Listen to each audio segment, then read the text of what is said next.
1절 말씀. 아멘. 여러분 좀 긴 것 같아도 그렇게 길지 않습니다. 우리가 워낙 또 같이 함께 말씀을 묵상하고 암송하다 보니까는 이 말씀들이 자연스럽게 아멘으로 고백되어지는 그래서 이게 정말로 감사한 것 같아요. 말씀을 암송하는데 그게 내 가운데서 중간중간에 아멘 아멘 그런 고백들이 내 가운데 있는 거죠. 근데 사실은 우리가 그렇게 말씀을 묵상하고 말씀을 듣고 말씀을 보면서 힘을 내는데 이 땅을 살아가면서 때로는 조금만 어려워지면 그만 실망하고 낙담하고 막 또 자꾸 숨고 싶은 그런 마음들이 우리 가운데 있는 것 같아요. 그래서 남들이 조금만 내한테 뭔가가 좀 그러면 막 열등감 속에서 내가 괴로워하다가 또 어떤 일은 갑자기 자신감이 생기기도 하고 그런 거예요. 이건 내 자신이 바뀌어진 것이 아니에요. 나는 똑같아요. 그런데 고통스러운 현실이 내 앞에 딱 다가오니까 거기에 변화무쌍한 내 감정이 요동을 치는 거예요. 막 기복을 오는 거예요. 산을 갔다가 골짜기를 내려갔다가 그렇게 하는 거죠. 이 조나단 스위프트라는 목사님이 계셨어요. 이분이 아주 유명한 소설을 썼는데 무슨 책 썼는지 혹시 아세요? 조나단 스위프트. 이러면 잘 모르시겠죠. 글리버 여행기. 아시겠죠? 예, 글리버 여행기를 썼는데요. 이 글리버 여행기의 내용이 어떤 내용이냐면요. 주인공이 어느 날 풍랑에 이렇게 휩쓸려서 릴리풋이라는 조그마한 섬에 갔는데 알고 보니까 섬이 작은 것도 있지만 거기에는 아주 작은 소인국 15cm 우리가 보통 1m 70이잖아요. 제가 이래봬도 반올림하면 1m 70입니다. 예. 15cm는 딱 요만하거든요. 그러니까 사람들이 다 요만한 소인국인 거예요. 막 거기에서는 뭐 자기가 완전히 거인 대접 받는 거예요. 아니 뭐 아무도 자기를 당해낼 자가 없죠. 아무리 뭐 창으로 찔러도 뭐 그게 따끔따끔하긴 하겠지만은 전혀 뭐 위해를 받지 않는 거예요. 거기에서는 그렇게 막 이렇게 뭐라 할까요? 막 거인 대접 받으면서 잘 있었죠. 자기 집으로 이제 돌아오게 되는데 몇 개월 후에 다시 글리버가 배를 타는데 두 번째 탄 배가 폭풍에 휩쓸려서 다른 섬에 도착했는데 그 섬은 거인국 섬인 거예요. 브로보딩 네그라는 섬인데요. 거기에 가니까 침대 길이만 7m, 침대 길이가 15m, 침대 높이만 7m가 되는 그런 침대를 쓰는 그런 거인인데 자기는 그 침대에 올라갈 수도 없는 거예요. 가보니까 자기가 완전히 소인이 된 거예요. 졸지의 인형처럼 아주 작은 사람이 되어서 그들의 놀이개가 되는 거죠. 이 거인들은 그 글리버의 귀여운 행동을 막 즐기면서 그렇게 사랑합니다. 사실은 이 조나단 스위프트 목사님이 작가이면서 그렇게 쓰고자 했던 시대를 이게 반영하는 그런 소설이거든요. 그러니까 우리 인간의 심리들을 이야기하고자 했던 그런 내용인데 자신의 의사와는 상관없이 상황에 따라서 거인이 되었다가 소인이 되었다가 이렇게 살아가는 우리의 인생의 모습을 가지고 릴리풋이라는 소인국 섬, 또 브로버딩 네그라는 이 거인의 섬, 이 속에서 자기는 그렇게 큰 존재가 되었다가 존재감이 막 극대화됐다가 이제는 열등감 속에서 아주 막 이 작은 사람으로 살아가는 거죠. 여러분 어때요? 여러분 우리의 인생에서 우리가 가끔씩 소인국에 살다가 막 거인국으로 오게 되고 좀 그렇죠. 조금만 또 우리가 하나님이 주신 약속의 말씀을 믿을 때 맞아 이렇게 되면서 내가 뭐 다른 사람은 아무도 신경도 안 쓰이는 거예요. 정말로 오히려 그들을 넉넉하게 품고 그들의 삶들을 격려하고 용기 있게 살아가는 우리의 모습들을 보게 됩니다. 이 업다운 롤러코스터를 타는 우리의 모습들을 보게 되는데 오늘 말씀에도 보니까 막 사는 게 만사가 귀찮은 한 주인공이 나와요. 그 주인공 이름은 기드온인데요. 이 기드온이 지금 우리의 비슷한 입장과 모양과 상황이에요. 이 성경 인물을 보면서 하나님께서 이 기드온에게 찾아오셔서 뭐라고 하시는지 오늘 먼저 약속의 말씀을 우리 눈으로 확인하고 우리 말씀을 같이 한번 생각해 보겠습니다. 12절입니다.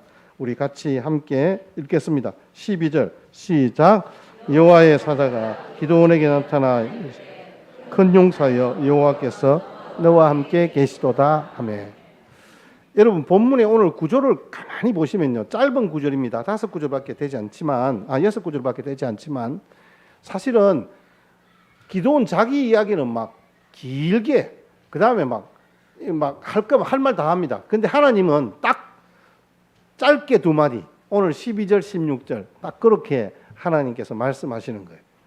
근데 여러분 잘 보시면 오늘 기도원을 부르시는 그 장면과 상황과 장소가 뭐냐면요, 하나님은 특별하게 모세같이 막 시내산에 올라온나 아니면 막 큰 어떤 기적 막 이런 것들이 아니라 그냥 일상의 삶의 자리, 우리가 처한 삶의 그 자리에서 하나님은 이 기도원을 찾아오셔서 기도원을 부르시는 거예요.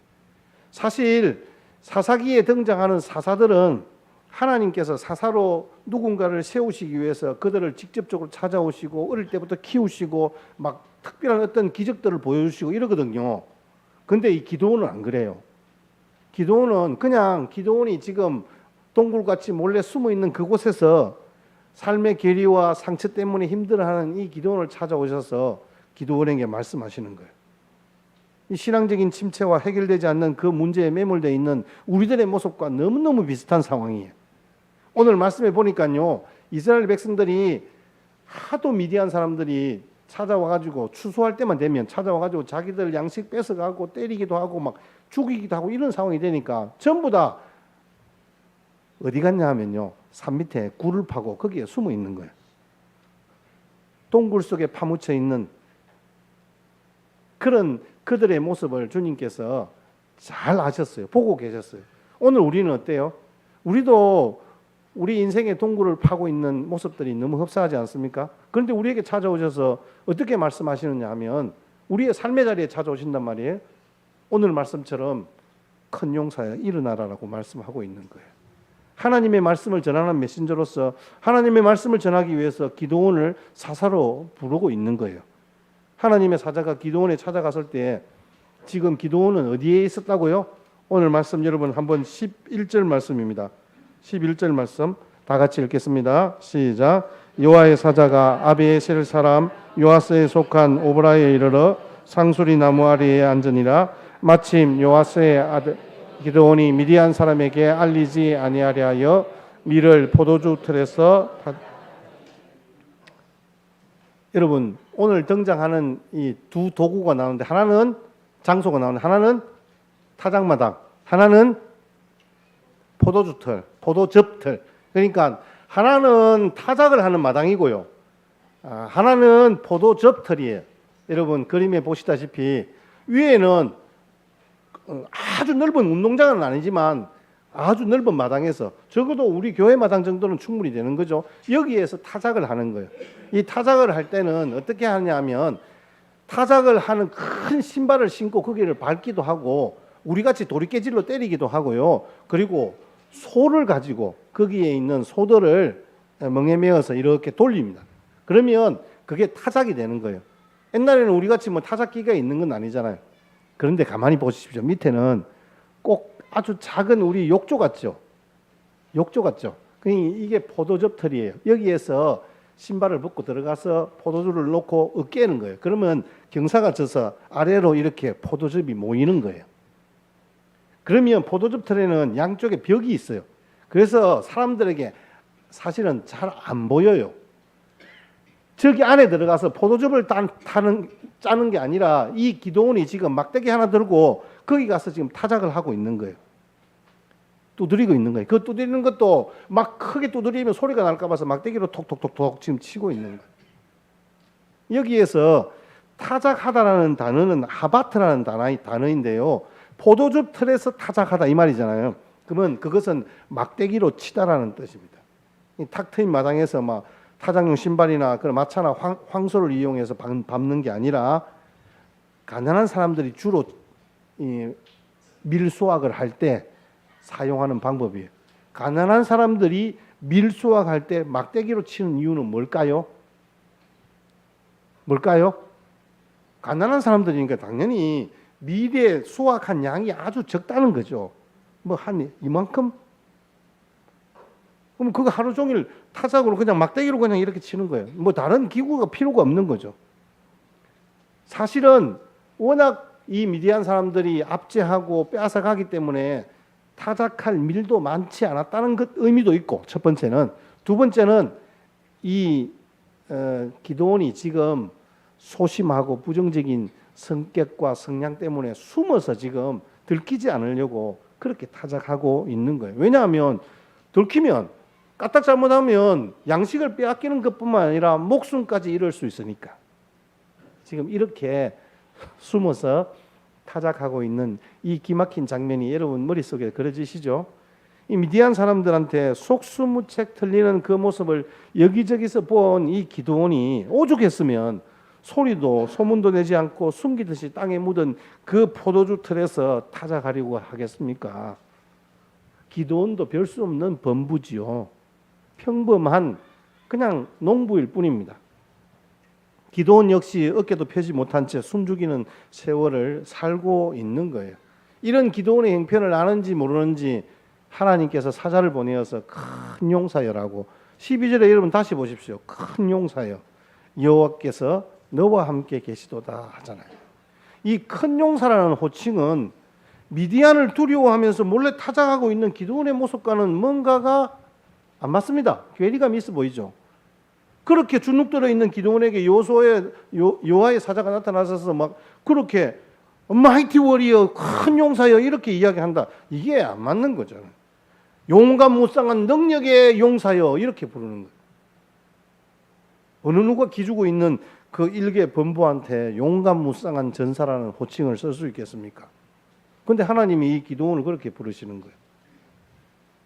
기드온의 지금 현재의 자리에 찾아오셨지만 현재의 모습을 보지 않고 미래를 보시기 때문에 이 기드온이 장차 300명의 군사로 13만 5천 명의 대군을 물리치는 진짜 용감무쌍한 하나님의 전사로 세워질 것을 보았기 때문에 이 기드온을 큰 용사여, 마이티 워리어, 용감무쌍한 전사여라고 불러서 세우시는 것입니다. 주눅들어 있는 지금의 모습이 아니라 쓰임받게 될 큰 용사를 발견해내시는 그 하나님의 은혜의 역사가 동일하게 저와 여러분들의 삶의 걸음에도 함께 하시기를 주의 이름으로 축복합니다. 이 용사라는 말은 인디언들이 사용하는 전사의 의미와도 같습니다. 힘이 있고 전투력이 있고 부족을 사랑하는 자에게 주어졌던 그런 칭호입니다. 용사들은요, 부족이 어려움을 당할 때 생명을 걸고 부족을 구하는 사람이에요. 근데 지금 기드온은 전혀 지금 그런 상황 아니에요. 자기 거 하나 챙기려고 숨어서 막대기 하나 들고 타작하는 그런 사람이에요. 그런데 그에게 큰 용사여 여호와께서 너와 함께 계시도다 라고 말씀하시는 가장 큰 이유는 뭘까요? 바로 이 기드온에게 하나님이 주신 사명을 부여하시는 거예요. 그게 무엇이냐면 이스라엘을 미디안의 손에서 구원하라는 거죠. 오늘 읽지는 않았지만 오늘 읽었던 그 말씀 중에서 참 14절 말씀을 한번 보겠습니다. 6장 14절이죠. 예, 시작. 여호와께서 그를 향하여 이르시되 너는 가서 너의 힘으로 이스라엘을 미디안의 손에서 구원하라. 내가 너를 보낸 것이 내가 너와 함께 하는 것이 아니냐. 가서 구원하라. 이스라엘을 구원하라. 민족을 구원하라. 이렇게 이야기를 하십니다. 16절 다시 한번 보겠습니다. 16절 시작. 여호와께서 그에게 이르시되 내가 반드시 너와 함께 하리니 내가 미디안 사람 치기를 한 사람을 치듯 하리라. 여러분, 우리가 확인한 이 성경 구절 속에서 하나님이 함께 하신다는 말은 결국은 미래형이 아니라 현재형이에요. 그렇게 될 것이다가 아니라 네가 지금 그런 큰 용사로 지금 부름을 받았다. 왜? 내가 너와 함께 하기 때문에. 그런데 그 현재형이라는 말은 지금부터 계속된다 이 말입니다. 하나님께서 이 기드온을 찾아오셔서 기드온이 내가 될까 말까 생각하고 고민하는 것이 아니에요. 이 기드온은 이미 하나님께서 그렇게 택하셨고 그를 부르셨단 말이에요.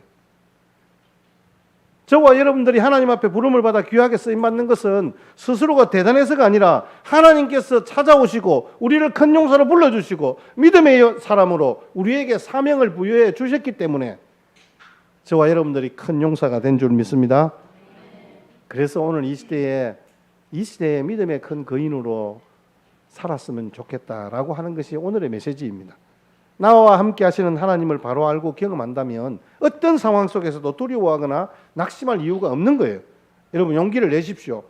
하나님은 그냥 평범한 범인으로 살고 있던 우리 속에 있는 그 거인의 모습을 보고 지금 우리에게 말씀하시는 거예요. 내가 너와 함께 있다. 일어나 내 민족을 구원하라. 우리에게 말씀하시는 거예요. 여러분 이것은 결국은 기도원에게 주시는 말씀이지만 저와 여러분들을 부르시는 하나님의 음성입니다. 우리의 삶에 앞에 나가서 싸울 생각은 못하고 뒤에 그 있는 우리 문제 뒤에 숨어서 아 그래 나는 안 돼. 이런 문제 때문에 안 돼. 나는 이것도 못해 저것도 못해. 계속해서 핑계만 대는 거예요. 하나님이 나와 함께 하시는데 어떻게 이런 일이 있지? 하나님이 나를 버린 게 분명하다. 모든 이유와 원인을 하나님께 돌리고 하나님을 탓하고 있는 거예요. 지금 누가 그래요? 기드온이 그래요. 여러분 한번 보실까요? 13절 말씀을 한번 보세요. 13절 기드온이 좀 깁니다. 13절 우리 같이 함께 읽겠습니다. 시작. 기드온이 그에게 대답하되 오 나의 주여 여호와께서 모든 일이 우리에게 일어났나이까 또 우리 조상들이 일찍이 우리에게 이르시기를 여호와께서 우리를 애굽에서 올라오게 하신 것이 아니냐 그 모든 이적이 어디 있나이까 이제 여호와께서 우리를 버리사 미디안의 손에서 우리를 넘겨주셨나이다. 아니 한번 보세요 여러분. 아니 지금 하나님이 살아 계시다면 하나님이 우리와 함께 계시다면 어째서 우리에게 이런 일들이 일어났습니까? 오늘 말씀에 보니까 우리 조상들이 일찍이 우리에게 이르기를 여호와께서 우리를 애굽에서 올라오게 하신 것이 아닙니까? 그런데 그 모든 이적이 지금 우리한테 어디에 있습니까? 그때 그런 이야기 제가 듣긴 들었습니다. 그런데 지금 우리에게 그런 이적들이 어디에 있습니까? 이제는 우리를 버린 거 아닙니까? 미디안의 손에 우리를 그냥 넘겨주신 거 아닙니까? 지금 우리가 할 수 있는 게 뭐가 있습니까? 한번 우리의 상황과 형편을 한번 보세요. 내가 지금 숨어서 포도즙틀에서 지금 그렇게 막대기로 타작을 하고 있는 이 처량한 모습을 한번 보세요. 기드온이 지금 그렇게 여호와의 사자에게 대답하고 있는 거예요. 그런데 말입니다. 참 조심스러운 부분이긴 합니다만은 하나님의 말씀을 떠나 스스로 우리 인생길 앞에 장애물을 만들고 혹은 또 장애물을 만들고라기보다는 장애물이 있고 어려움을 겪을 때 하나님께서 우리를 멸망의 길로 거침없이 달려가는 불나방 같은 우리의 인생을 막으시는 이유는 어디에 있을까요? 우리는 장애물이라 생각해요. 우리는 힘들다고 생각해요. 왜 나에게만 이런 어려움이 있습니까? 라고 항변하기도 해요. 그게 제가 말하는 장애물이라 치십시다. 그걸 왜 하나님이 거기에 탁 두셨을까요? 왜 우리 길을 막을까요? 나는 가고 싶은데 왜 하나님은 막으실까요?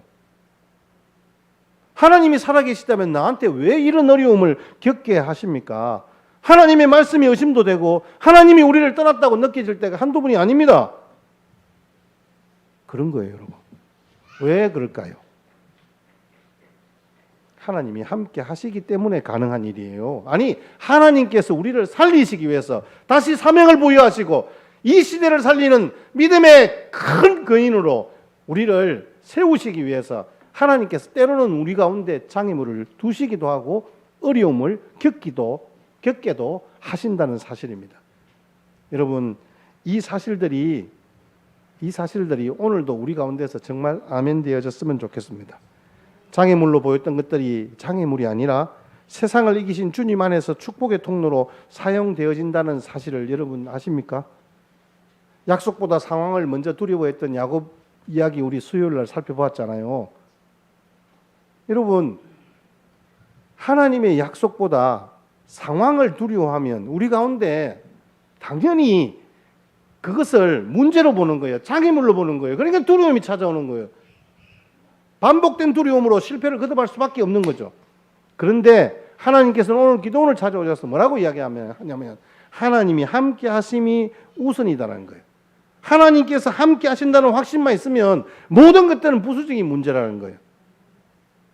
그러면서 기도원이 끝끝내 아이고 아무리 하나님 그래 쌓아도 나는 머나사 중에 지극히 가장 작은 자입니다.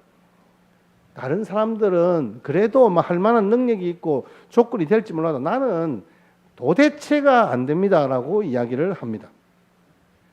그런 기드온에게 하나님께서 오늘 12절에 어떤 말씀으로 함께 하시냐면 한번 보세요.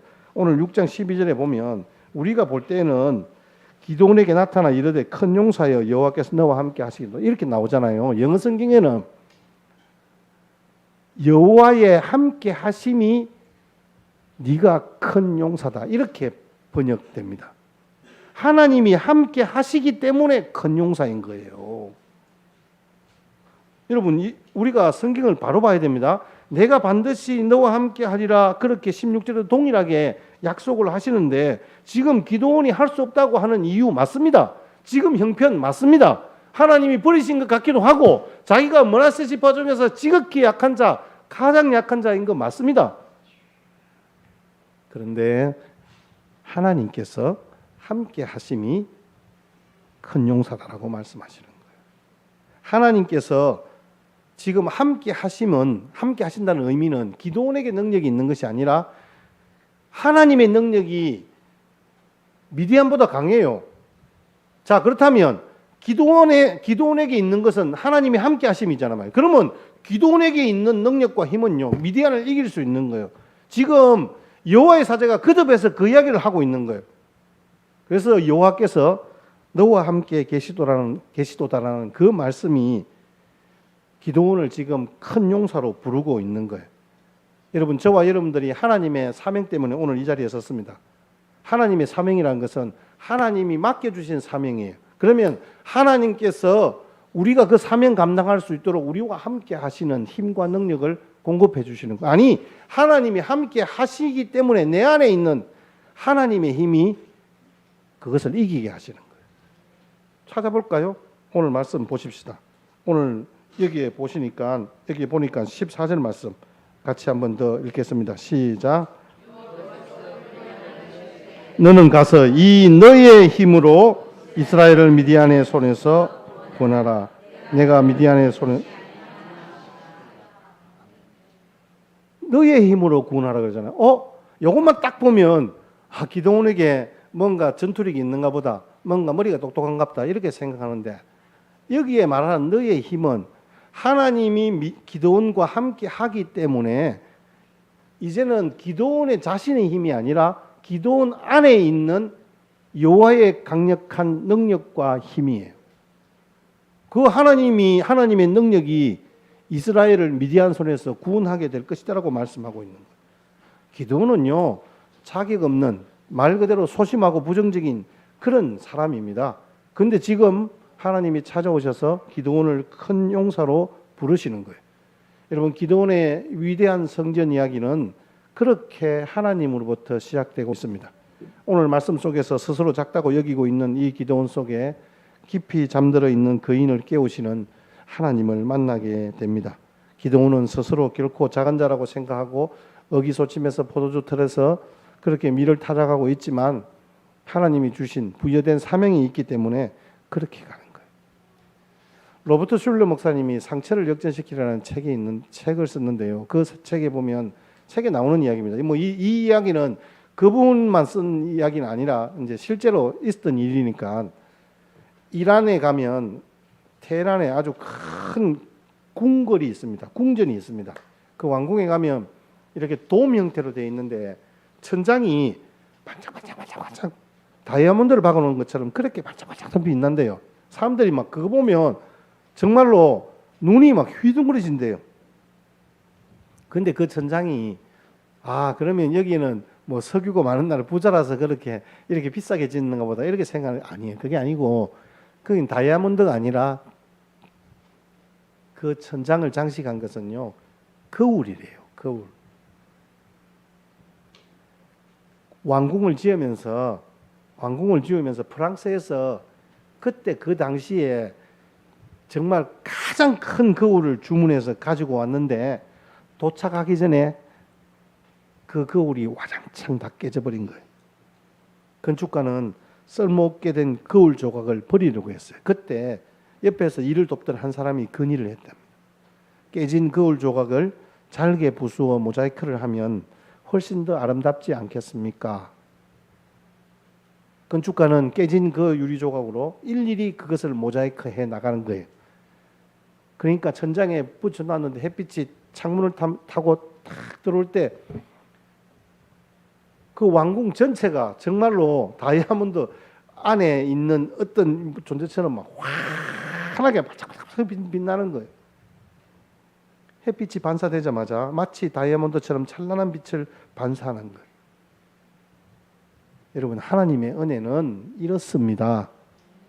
실패의 조각들을 모아서 놀라운 작품을 만드시는 은혜의 하나님은 우리 인생을 지금 그렇게 만드시는 거예요.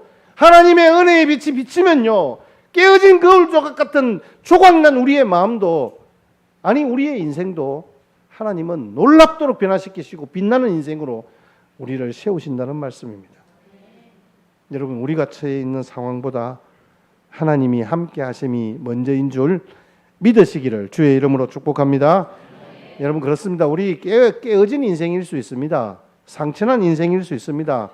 하지만 하나님이 주신 은혜, 하나님이 함께 해주시기만 한다면 가장 아름다운, 형용할 수 없는 아름다운 존재가 된 거예요. 그렇게 역전시키시는 특기, 명수가 바로 우리 하나님이세요. 에베소서 2장 10절 말씀에 하나님께서 우리에게 뭐라고 하시는지 아십니까? 사도 바울이 에베소 교회에 보낸 편지에 우리 교회에 문제가 있고 여러 가지 어려움이 있고 막 그런 상황이었어요. 그런데 그 교회를 향하여서 우리에게 주신 말씀이에요. 같이 함께 믿음으로 고백하십시다. 시작. 우리는 그가 만드신 바라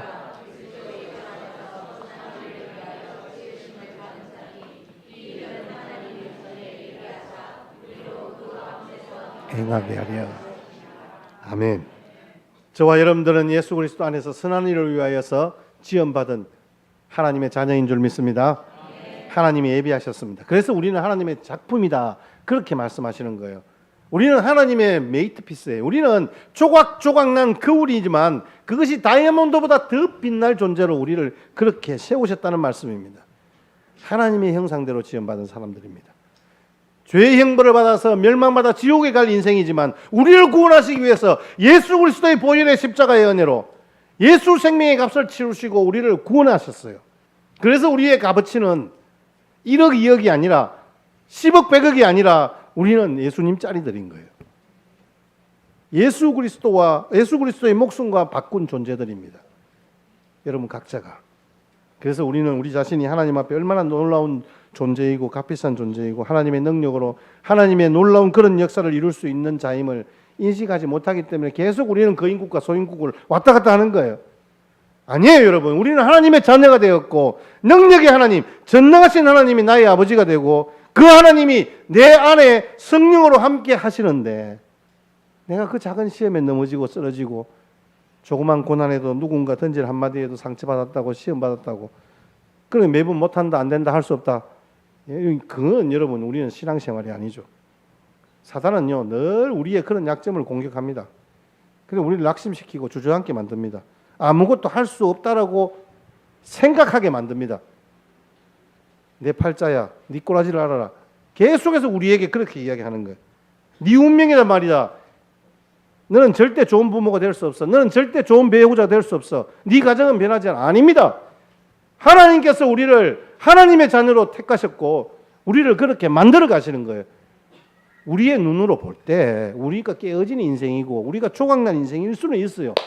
숨어서 포도주 틀에서 타작이나 하고 있는 기도원 같은 인생이지만 우리를 연약함과 그 두려움 속에 살아가는 그런 존재로 내버려 두는 것이 아니라 찾아오셔서 너의 존재를 알고 있느냐? 네가 나는 너와 함께하는 여호와니다.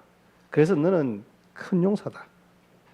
우리를 향하여서도 하나님께서 그렇게 말씀하시는 거예요. 그러면서 오늘 6장 12절 말씀에 우리에게 뭐라고 이야기하는지요?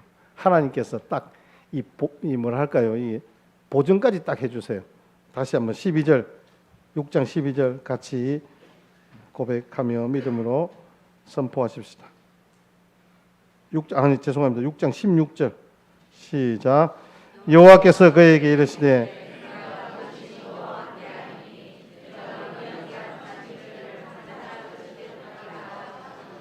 아멘.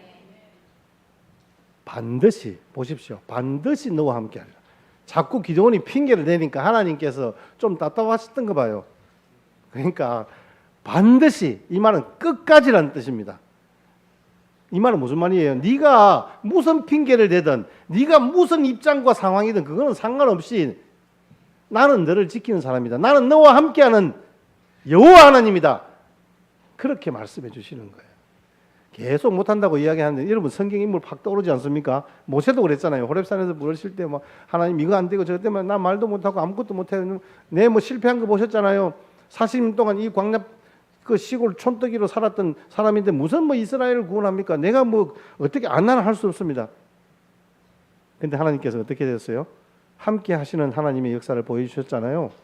기적을 보여주시기도 기적을 보여주셨고 형 아론을 붙이셨고 이스라엘 민족들의 그 실상을 보게 하셨고 하나님께서 그렇게 그 10가지 재앙을 통하여서 하나님의 살아계심을 보여주셨잖아요. 모세가 했습니까? 모세가 불 받아라 이랬습니까? 하나님께서 모세에게 그 애굽에서 나올 수 있도록 힘 주시고 능력 주시는 방편으로 기적까지도 사용하신다는 거예요. 여러분 우리도 하나님의 은혜로 하루하루를 살아가는 거지 않습니까? 저는 굉장히 동질감이 들었어요. 근데 참 하나님의 생각과 우리 생각은 좀 다르다. 제가 그래서 처음에 설교 제목을 하나님의 생각, 우리의 생각 이렇게 붙였더랬어요.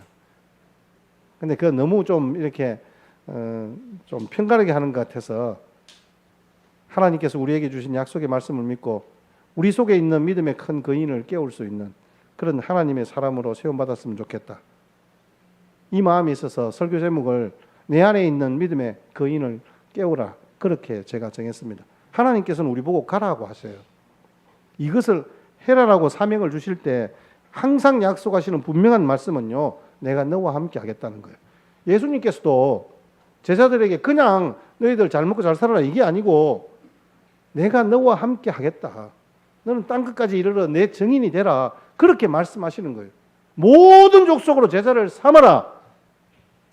아버지와 아들과 성령의 이름으로 세대를 주라. 내가 가르치고 분부한 모든 것들을 너희들은 그렇게 살아내라. 그러면서 내가 세상 끝날까지 너희와 항상 함께하리라 약속하셨고 약속의 증거로 성령 하나님 보내주셔서 오늘 우리 가운데 우리 안에 내주하시는 성령님으로 우리와 함께 하신다라고 제가 여러분들 지난주에 우리 말씀을 드렸잖아요. 여러분들은 힘센 장사입니다. 주님께서 여러분들과 함께 하시는 줄 믿습니다. 여러분 속에 있는 하나님의 함께 하시는 그 힘 가지고 일어나 여러분 다시 한 번 더 주님이 주신 사명은 감당하는 하나님의 은혜가 임하는 저와 여러분 되시기를 주님의 이름으로 축복합니다. 여러분 우리에게 있는 능력의 근거는 하나님입니다. 우리와 함께 하시는 하나님입니다. 우리와 함께 하시는 임마누엘 하신 하나님이십니다. 주님 다시 오시는 그날까지 영원토록 함께 하시는 주님과의 동행이 오늘도 내일도 영원토록 계속될 것입니다. 여러분 우리는 평범합니다. 우리는 연약합니다. 심지어 결함까지 있습니다. 그러나 하나님께서 우리와 함께 하시면 위대한 역사는 반드시 오늘 말씀에 반드시 너와 함께 하겠다. 반드시 일어납니다. 여러분 하나님의 용서와 위로가 함께 하시면 사람 변화시키는 회개와 감동의 위대한 역사가 일어납니다. 하나님의 지혜와 인도하심이 함께 하시면 예상치 못한 결과 나타나는 위대한 역사가 일어납니다. 하나님의 공급하심과 예비하심이 함께 하시면 기적같이 성취되는 위대한 역사도 일어날 줄 믿습니다. 여러분 오늘 주님께서 약속하신 말씀 반드시 함께 하시겠다는 그 약속의 말씀이 저와 여러분들의 삶 가운데 아멘으로 고백되어지고 나같이 자격 없는 자를 큰 용사로 부르시면서 우리를 불러주시는 그 하나님만을 바라보며 그 주님만을 바라보며 담대하게 남은 인생길 승리하며 살아가는 저와 여러분 되시기를 주님의 이름으로 축복합니다. 우리 같이 함께 영상을 보시면서 참 연약함에 있을 수밖에 없는 이 책이 제목이 참 그래요. 여러분 혼자 잘해주고 상처받지 마라. 참 이 작가가 나름대로 여기에 자기 나름대로 이 정리한 그 마음이 저는 이 책 제목만 봐도 좀 느껴졌어요. 조금 혹시 이제 이 글로만 좀 밑에 자막으로만 돼 있어서 조금 어떻게 불편하실지 모르겠는데 한번 보시면 좋겠다 싶어서 영상을 준비했습니다. 같이 한번 보겠습니다.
여러분 한 사람 한 사람 모두가 사명자인 줄 믿습니다.